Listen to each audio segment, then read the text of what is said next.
Hey guys, so today we're going to be talking about trading psychology, which is absolutely vital in trading. It is probably one of the hardest things to master in trading that I believe that a lot of people struggle with, and mastering it is key to your success. I think trading with technicals and all that is you could probably learn that in a month, but this is where people struggle the most in is the psychology of a trader. So, I mean, everybody's emotion, greed, fear, and all this stuff. And you really have to be a robot. You have to not care. It's kind of like a game. That's why in stock world, or in Wall Street, they call whenever, if you ever seen Wall Street, like Dow Jones shoots up 100 points or Dow Jones drops 200 points and stuff like that. I like to think they refer to points as such as it's like a game. And I like to play the stocks as like it's a game, emotionless and like a robot. Yes, at times you're going to have fear and be a bit emotional and stuff like that, but you really have to not care, honestly. Win or lose, you stay emotionless. Like no care at all. So you have FOMO, fear of missing out. Basically, you see a play that's just going your way and stuff like that, and you haven't bought it, and you buy it, and it dips. It's like you got to know when to stop. To me, I say just don't look back, move on to the next play. There's thousands of different plays going on. And for me, a lot of people, I guess, talk to me about when they buy a play and they see it go down and then they get emotional about it. But I tell people don't look at your positions. Look at the chart. Is the chart telling you, is it going the opposite way or is it telling you to hold? So that's how I can kind of base it off just pure strategy and no emotion. Like you don't want to, if you're basing your out based off an emotional judgment, you're gambling. And that's just the truth. So I don't know if you guys know the Dunning-Kruger effect. So let's go here. So Dunning-Kruger effect is kind of like how when you first start something, you're very confident. So a lot of people jump into stocks thinking that, oh my gosh, I'm going to make so much money.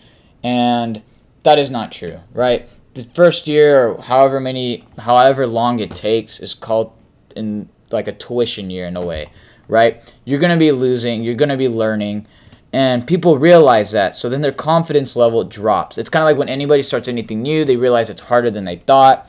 So basically before you start, you jump in it, you're super confident, you think you're just going to make bank straight off the bat, and then bang, you realize it's a lot harder, your confidence just starts dropping, and it just drops rapidly and rapidly and rapidly. So this is a study done, I don't know how long ago, but you can see that right here, this is where most people would give up, and that's like, I would say, the 90% of traders that give up and just move on and stop trading, right?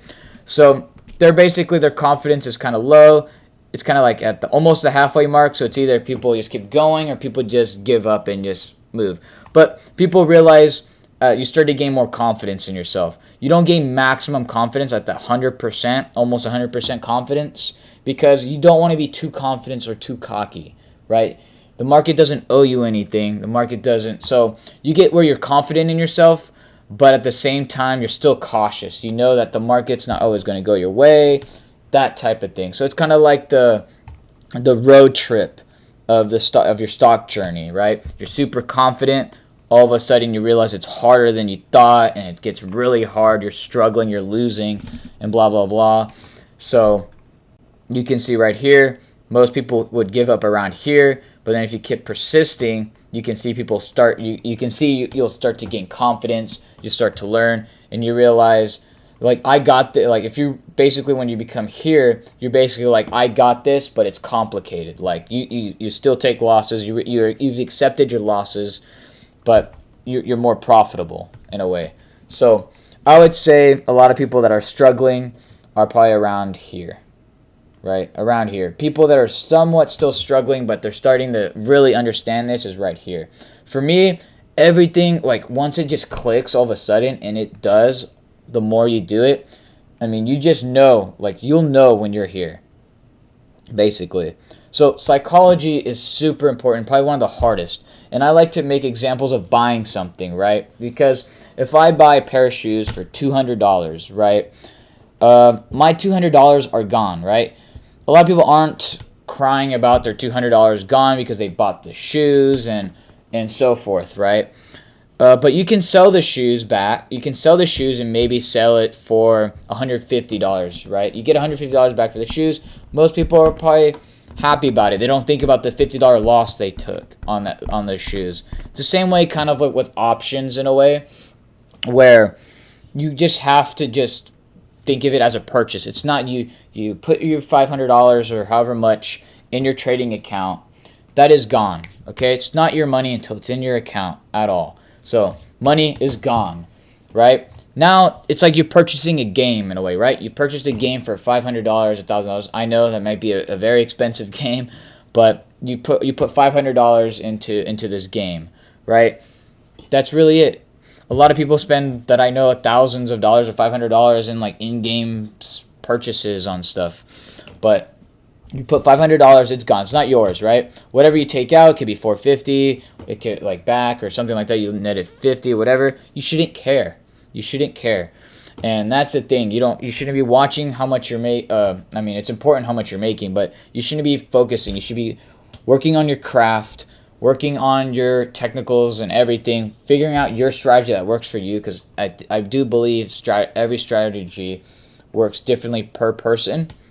Right? Some people like day trading, some people like scalping, some people like swinging, some people just like long term, and so forth. So it is very important to focus on that, on your craft, and just really follow it. Really follow it. And I suggest people to paper trade. Paper trade, because, I mean, when I struggled and blew 7 accounts or more, personally, I went to paper trading. I paper traded for like a good month and a half, maybe 2 months of just paper trading, and I was making money.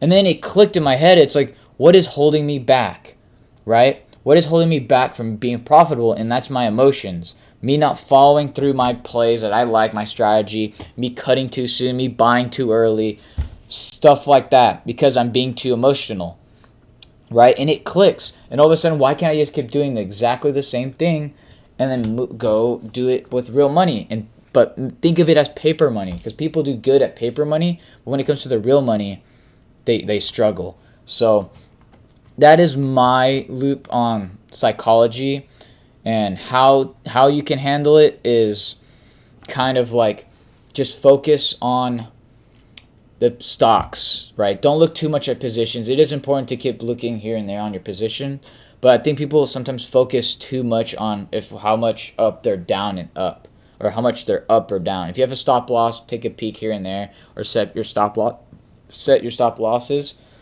Excuse me, but yeah, you should be focusing on the charts of when you're gonna buy, when you're gonna sell. It shouldn't be based off of, oh my gosh, I'm down already 20%. I'm just gonna cut it. Like, why are you cutting it? Just because you're just emotionally thinking you should cut it? Because, I mean, options move quick. You got to remember, 20% down on an option isn't a lot, so it can literally reverse just like that. I mean, if your stop loss is at 20%, it's a day trade, understandable, right?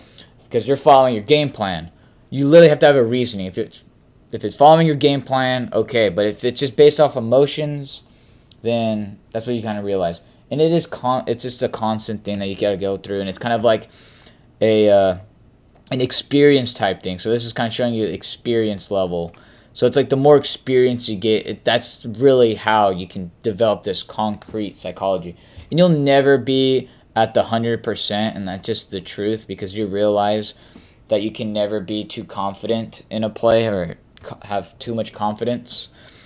But that's just the way it is. Like, everyone, even if you try to be a robot the best, even me, you just got to be emotionless to the best if you can. You like, as humans, you'll be emotional.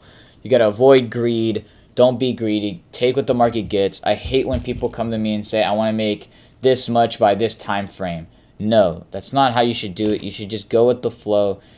Get what the market gives you, because the market conditions are constantly different. Sometimes the markets are just running and steaming up, and sometimes next month it's just flat or choppy or going down or something like that, you know? So it's like go with the wind. I don't believe people should have goals of how much money they should be making by a certain time. I think that puts too much pressure. I've had experience of that. I've lost too much with that because I'll be close to it and then I'll force something to happen sooner and rush it. It just adds too much emotion. Avoid things that add emotions. Anything that adds emotions. So whatever you get, take it, right? It's profit is profit. I don't care if you could have made $10,000 on a play. If you took it at $1,000 profit, then most people can't say they made $1,000 on that. So, and then the biggest thing is you can't always predict. You can never predict the top and bottom, never. So people like to want to ride the whole move up, and that is just greed, right? Because you can never really tell where. It's kind of like an estimate where it is, but sometimes things happen and it can go way higher or way lower depending if you got calls or puts, right? So take what is given, take where you plan. When you go into a play, have where you plan to take profits, when you decide to take losses, right? So have that game plan, have a game plan, and a game plan will truly help you. Have a trading journal, right? So trading journal will help you write down the mistakes you've done and so forth. Learn from your mistakes. If you're at this point, don't give up. There's light at the end of the tunnel. So, yeah. Thank you, guys.